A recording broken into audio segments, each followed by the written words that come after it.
Okay. Jadi kalau kita simpan emas buat untung, kita simpan emas buat tengok 10%, akhirnya kita tak akan konsisten simpan setiap bulan. Kita akan fokus pada persen. Sedangkan kalau kita beli emas tuan-tuan, ada dua nilai yang kita nak tengok. Satu apa?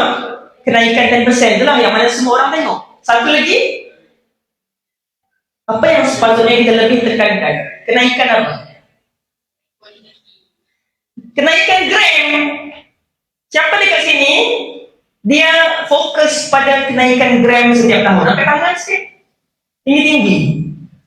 Okay. Siapa-siapa yang tak angkat tangan, tuan-tuan, it's okay. Kita datang untuk belajar. Lepas ni, tuan-tuan cuba ubah mindset. Instead of fokus pada keuntungan percentage 10%, tuan-tuan tune fikiran kita. Setiap tahun fokus pada pertambahan gram. Percayalah, apa miracle yang akan berlaku, tiba-tiba terkejut dengan gram emas yang bertambah. Okay? Itu kena faham. So, akhirnya saya kira-kira, dapatlah return 15%. Tapi, return 15% ni, kalau tolak spread mungkin dapat dalam 10% lebih kurang. Kalau 10% daripada 5 gram berbanding dengan 10% daripada 50 gram, mana lagi masuk? 50 gram lah. Tapi kenapa saya ada 50 gram? Sebab 2017 sekali je saya beli emas. Itu pun rasa macam, wow, aku ada emas.